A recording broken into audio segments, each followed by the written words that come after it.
Good morning दोस्तों and welcome to the eager explorer channel. आ गया है मेरे बाइक पे सिक्किम की सफ़र का 7वां अध्याय, जिसमें हम लोग ओल्ड सिल्क रूट का सैर करेंगे।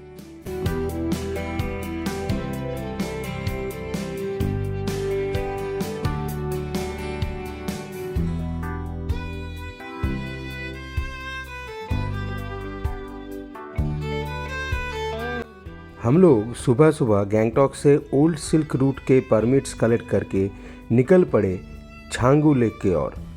गैंगटॉक से छांगू लेक का रास्ता काफ़ी अच्छे हालत में है और इसकी गिनती भारत के सबसे अच्छे पहाड़ी रास्तों में आसानी से की जा सकती है।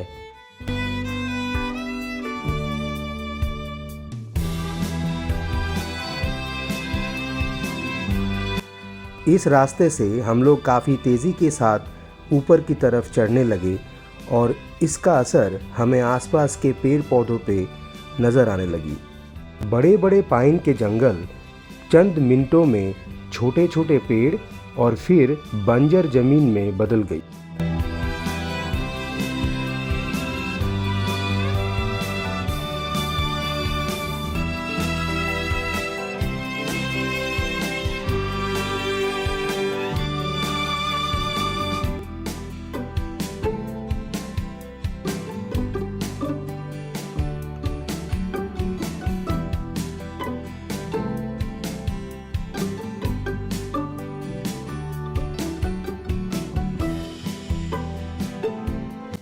और थोड़ा चढ़ने के बाद हम लोग बादलों के ऊपर पहुंच गए और यहाँ पे हमारा सामना हुआ विश्व के तीसरी सबसे ऊंची पहाड़ माउंट कंचनजंगा के साथ, जो पश्चिम दिशा में आसमान के ऊपर चमक रही थी।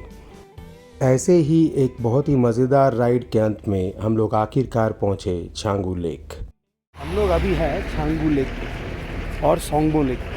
ये टिबेटन बुद्धिस्ट के लिए बहुत होली लेक है। अभी 9:45 बजा है और अभी हम लोग आर्मी के ट्रक पास हो रहे हैं। तो अभी 9:45 बज रहा है और हम लोग 7:40 को गैंगटॉक छोड़ के निकले। परमिट के बाद हमने एक एजेंट से परमिट कराया, तो उसका सारा डिटेल्स, कितना खर्चा हुआ, क्या डॉक्यूमेंट्स लगता है, एजेंट का कांटेक्ट, सब कुछ लेके मैं एक अलग वीडियो बना दूँगा। तो यहाँ से हम लोग जाएंगे नाथुला पास। जाने में आधा घंटा लगेगा, वहाँ पे जाके बात होगी फिर से। तो हम लोग अभी है लेक साइड कैफेटेरिया में, जो 12,400 फीट की ऑल्टीट्यूड पे है। ये सिक्किम टूरिज़्म का है। यहाँ पे हम लोगों ने थोड़ा मोमो ऑर्डर किया है स्नैक्स के लिए। यहाँ चाय पानी सब मिलता है। और ये इस तरफ है जो नया केबल कार बना है, तो वहाँ पे यहाँ से वो केबल कार में चढ़ सकते हैं। वो ऊपर पहाड़ी तक गया है, ठीक है। और यहाँ पे इस साइड याक खड़े हैं। यहाँ पे आप लोग याक की सवारी भी कर सकते हो, याक पे बैठ के फ़ोटो भी ले सकते हो।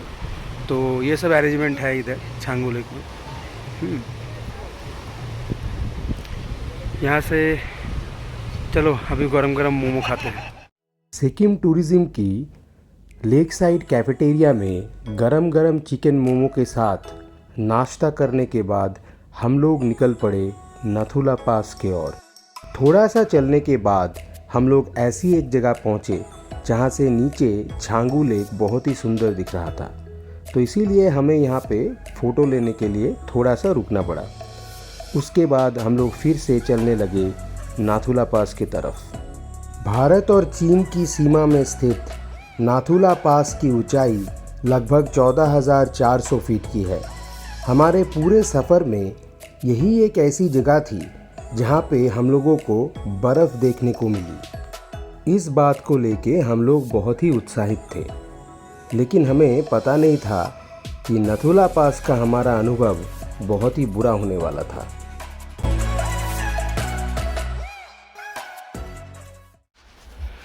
अभी हम लोग नाथुला पास में हैं। अभी ऊपर से नीचे आया, बहुत टाइम लग गया। कुछ वीआईपी आ गए थे, तो इसलिए ये गंजू लामा वार मेमोरियल है। यहाँ पे जो 1962 में चाइना के साथ वार हुआ था, उसका मेमोरियल है। तो अगर टाइम में है हाथ में तो ये घूम के देख सकते हैं। हमारे पास तो टाइम उतना है नहीं, तो आज बहुत दूर जाना है। नाथुला में भी भाई वीआईपी लोग आके बहुत टाइम वेस्ट कर दिया, तो इसलिए हम लोग यहाँ से जल्दी निकल जाएंगे। बाद में कभी आएंगे तो देखने का कोशिश करेंगे। गंजू लामा वार मेमोरियल में एक छोटी सी ब्रेक के बाद हम लोग अपने अगले डेस्टिनेशन न्यू बाबा मंदिर के ओर बढ़ने लगे। हमें लग रहा था कि हमारे साथ और कोई गड़बड़ नहीं होगा, लेकिन होनी को कौन टाल सकता है।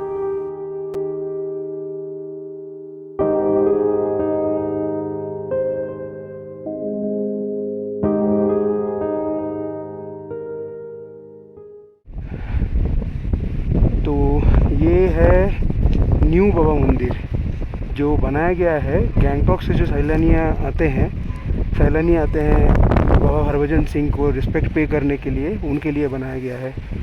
तो वहाँ पे तो आज लोग हम लोगों को रुकने ही नहीं दिया। हाँ, सब वीआईपी को लेके व्यस्त हैं और आम आदमी का तो कोई वैल्यू नहीं है, तो इसलिए मैं ठीक से आप लोगों को दिखा नहीं पाया जगह, तो क्या कर सकते हैं। वीआईपीओं की वजह से हम लोगों को न्यू बाबा मंदिर में रुकने नहीं दिया गया, तो मजबूरन हम लोग अपने अगले डेस्टिनेशन कुपुप के ओर बढ़ने लगे।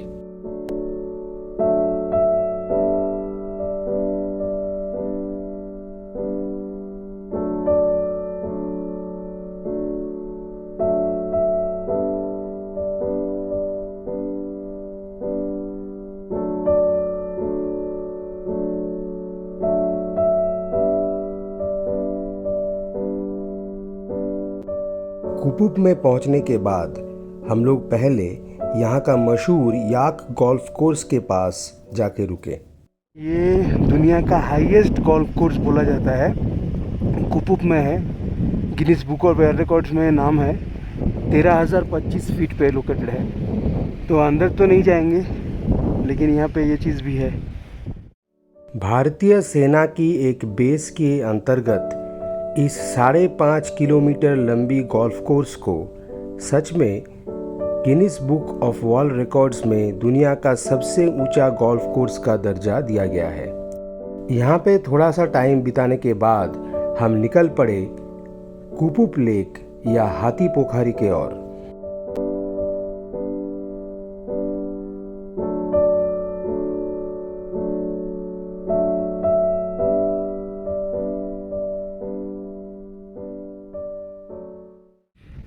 तो ये है हाथी पोखरी या एलिफेंट लेक कुपुप के पास।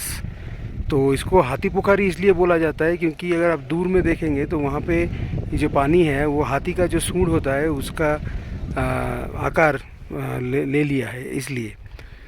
तो ये और एक देखने लायक चीज़ है कुपुप के पास, जो आप देख सकते हो। तो अभी हम लोग थोड़ा कॉफ़ी पी रहे हैं कुपुप लेक के पास। अभी बादल हो गए आसमान में, तो ठंड बढ़ रहा है, तो इसलिए गर्म कॉफ़ी बहुत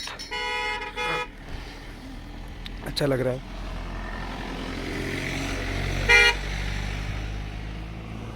ये कॉफ़ी पीने के बाद हम लोग ओल्ड बाबा मंदिर की तरफ चले जाएंगे।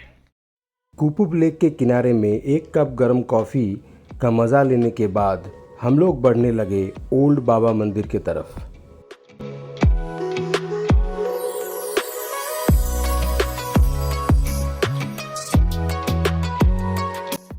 कुपुप लेक के बाद रास्ते में बहुत ही ज़्यादा काम चल रहा था, इसीलिए हमें बहुत ही ध्यान से धीरे धीरे बाइक चलाना पड़ रहा था।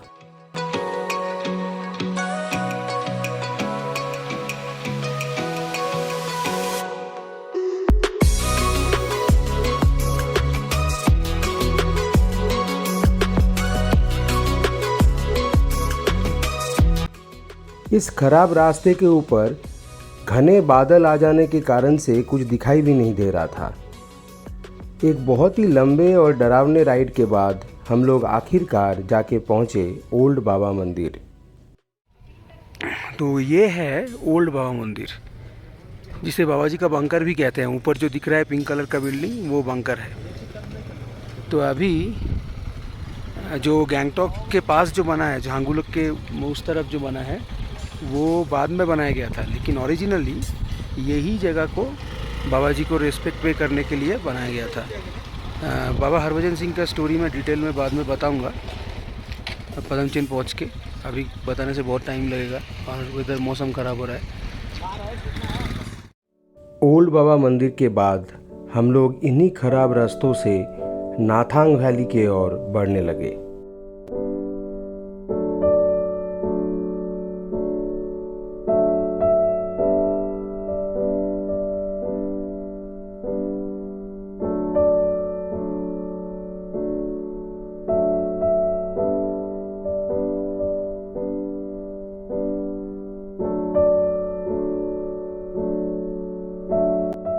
हमने पहले सोचा था कि दोपहर का खाना हम लोग नाथांग वैली में ही लेंगे, लेकिन मौसम का हालत देखते हुए हम लोगों ने ये प्लान को रद्द करने का फैसला किया। ये है नाथांग वैली और ये जो गांव दिख रहा है दूर में, इसमें बहुत सारे होमस्टे हैं। तो अगर आपको कोई ब्रीदिंग का प्रॉब्लम नहीं है तो आप यहाँ पे रह सकते हो। हाँ, सिल्क रूट के ट्रिप में एक नाइट रह सकते हो। लेकिन अगर किसी कोई क्रॉनिक ब्रीदिंग इलनेस है या अगर एजेड लोगों के लिए ये रिकमेंडेड नहीं है। नाथांग वैली के बाद रास्ते की हालत थोड़ी सी बेहतर होने की वजह से हम लोग तेज़ी से ओल्ड सिल्क रूट की मशहूर थम्बी व्यू पॉइंट की तरफ उतरने लगे। मौसम का हालत देख के हम लोगों को लग रहा था कि पदमचेन में हमारे होमस्टे पहुंचने से पहले या तो बहुत ज़ोर की बारिश आ जाएगी, नहीं तो सूरज ढल जाएगा।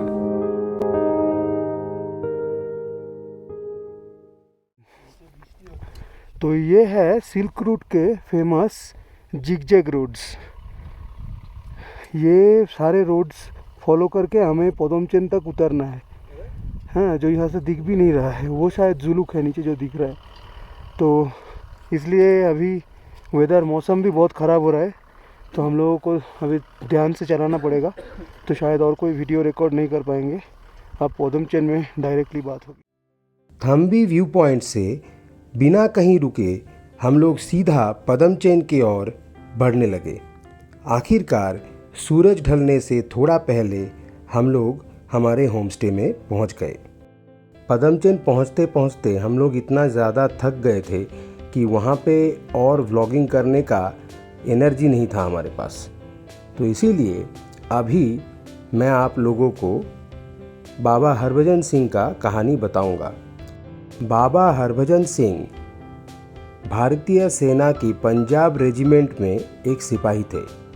1968 में सिर्फ 22 साल की उम्र में टुकुला से डोंगचुईला की यात्रा करने की टाइम पे एक नाला में गिर के उनकी मौत हो गई। भारतीय सेना ने उनके शरीर को ढूंढने का बहुत कोशिश किया, लेकिन नाकाम रही।